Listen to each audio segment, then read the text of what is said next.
शाळांच्या व्यवस्थापनात वाद असल्यास मुख्याध्यापकांचे वेतन निश्चितीचे अधिकार। आता शिक्षणाधिकारी प्राथमिक यांना मुंबई ज्या खासगी शिक्षण संस्थांमध्ये अंतर्गत वाद सुरू आहेत अशा शाळांमधील मुख्याध्यापकांचे वेतन आणि सेवानिवृत्ती वेतनाचे प्रश्न निकाली काढण्यासाठी महाराष्ट्र शासनाने एक महत्त्वाचा निर्णय घेतला आहे।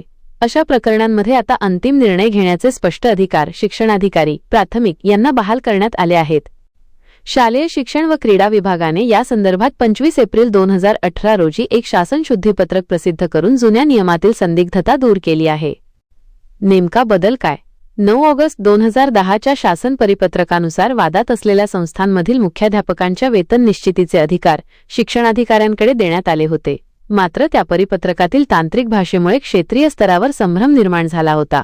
जुन्या नियमात शिक्षणाधिकारी स्तरावरून सादर करण्याचे अधिकार असा उल्लेख होता, ज्यामुळे मुख्याध्यापकांच्या फाईल्स केवळ सादर करायच्या की त्यावर निर्णय घ्यायचा याबाबत संभ्रम होता। नव्या शुद्धीपत्रकानुसार आता या वाक्यात सुधारणा करून शिक्षणाधिकारी प्राथमिक यांचे स्तरावरून निर्णय घेण्याचे अधिकार प्रदान करण्यात येत आहेत असे वाचण्यात यावे असे स्पष्ट करण्यात आले आहे। मुख्याध्यापकांना दिलासा। संस्थेमध्ये वाद असल्यास अनेकदा मुख्याध्यापकांची वेतनवाढ, वेतन निश्चिती किंवा सेवानिवृत्तीनंतरचे लाभ रखडले जातात। संस्था स्तरावर हे प्रश्न सुटू शकत नसल्याने मुख्याध्यापकांना अनेक अडचणींचा सामना करावा लागतो। आता शिक्षणाधिकाऱ्यांना थेट निर्णय घेण्याचे अधिकार मिळाल्यामुळे अशा प्रलंबित प्रकरणांचा मार्ग मोकळा होणार आहे।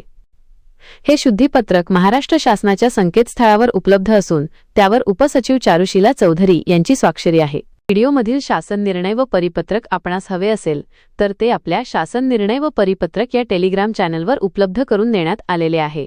त्या ठिकाणावरून आपण ते डाउनलोड करून घ्यावे।